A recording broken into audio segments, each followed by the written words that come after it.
चुनाव के लिए पहले चरण की वोटिंग हो चुकी है और दूसरे चरण के लिए नजरें जमी हुई हैं। बीजेपी शुरू से इस चुनाव में 400 पार का नारा लगा रही है, लेकिन नारे लगाने और जमीनी हकीकत में बड़ा फासला है।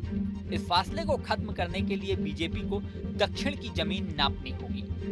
उत्तर भारत के राज्य ही बीजेपी के लिए अब तक असली वोट बैंक रहे हैं। साल 2014 का लोकसभा चुनाव हो या साल 2019 का, बीजेपी को ज्यादातर सीटें उत्तर भारत के राज्यों से ही मिली हैं। अब 2024 में जब बीजेपी 400 पार जाने का सपना देख रही है, तब उसके लिए असली चुनौती है दक्षिण के राज्य।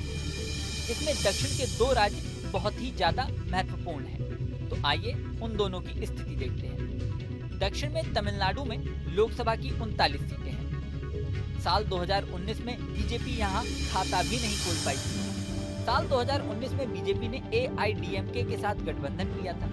बीजेपी ने कुल 5 सीटों पर कैंडिडेट उतारे थे। बाकी सीटों पर गठबंधन के साथ ही AIDMK और अन्य पार्टियों ने कैंडिडेट उतारे थे, लेकिन पूरे गठबंधन में सिर्फ AIDMK को 1 सीट मिली और बीजेपी को 0। इस बार एनडीए में बीजेपी के साथ PMK और TMC-M जैसी छोटी छोटी पार्टियां हैं।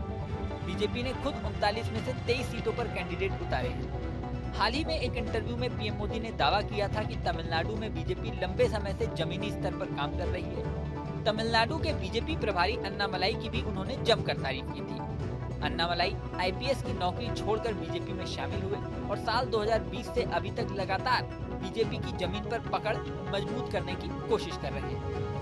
बीजेपी ने अपने घोषणा पत्र में भी सबसे पुरानी भाषा यानी तमिल को दुनिया में पहुंचाने का वादे से लेकर नई संसद में सेनगोल को शामिल करने जैसे मुद्दे रखे हैं। तमिल संगम शुरू करना, स्थानीय पोशाक पहनना, सार्वजनिक रैलियों में तिरुवल्लुवर जैसी तमिलनाडु की स्थानीय हस्तियों को उद्धृत करना, यहाँ तक कि चुनावी तौर पर चुनिंदा समय में कच्चा तीबू का मुद्दा उठाना, ये दिखाता है कि बीजेपी यहाँ पर पूरी ताकत झोंक रही है। चुनावों में पीएम मोदी, अमित शाह सहित कई बीजेपी नेता लगातार तमिलनाडु को दौरा कर रहे हैं और किसी भी तरह तमिलनाडु में भाजपा का न सिर्फ खाता खोलने की कोशिश कर रहे हैं, बल्कि कोशिश ये है कि ज्यादा से ज्यादा सीटें भी जीती जाएं। बिना दक्षिण में सीटों की संख्या बढ़ाए 400 का पार जाना बेहद मुश्किल है। तमिलनाडु के अलावा दक्षिण का दूसरा महत्वपूर्ण राज्य है केरल। केरल में लोकसभा की 20 सीटें हैं। साल 2019 में बीजेपी यहाँ भी खाता नहीं खोल सकी थी। यहाँ की 2 महत्वपूर्ण पार्टियां लेफ्ट डेमोक्रेटिक फ्रंट यानी LDF और यूनाइटेड डेमोक्रेटिक फ्रंट यानी UDF है। बीजेपी यहाँ पकड़ बनाने के लिए हर संभव प्रयास कर रही है। बीजेपी ने तिरुवनंतपुरम में 3 बार के कांग्रेस सांसद शशि थरूर के खिलाफ केंद्रीय मंत्री राजीव चंद्रशेखर को उतारा है। वहीं एंटीगल में UDF सांसद अदूर प्रकाश के खिलाफ V मुरलीधरन को मैदान में उतारा है।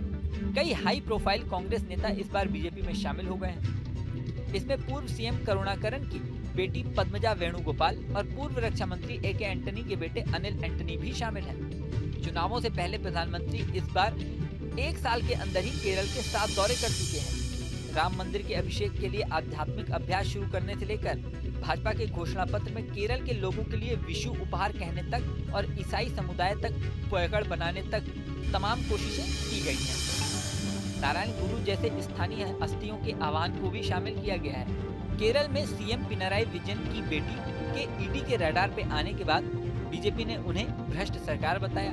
कांग्रेस पर केरल में प्रतिबंधित PFI की राजनीतिक शाखा से मदद लेने के आरोप लगाए। इन्हीं सभी आरोपों के साथ पीएम मोदी ने विपक्षियों पर दबाव डाला। शनिवार को तो एक भाषण में पीएम मोदी ने ये कहकर केरल में कांग्रेस पर दबाव बनाया कि जिस तरह राहुल गांधी ने अमेठी छोड़ा, वैसे ही वायनाड छोड़ेंगे। बीजेपी को उम्मीद है कि युवाओं के लिए उसकी अपील और PFI पर प्रतिबंध उसका समर्थन बढ़ा सकता है।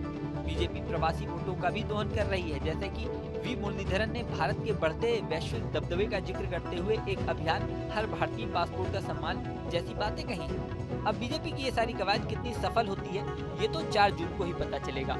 इस वीडियो में फिलहाल इतना ही। बने रहें न्यूज नेशन के डिजिटल प्लेटफॉर्म पर।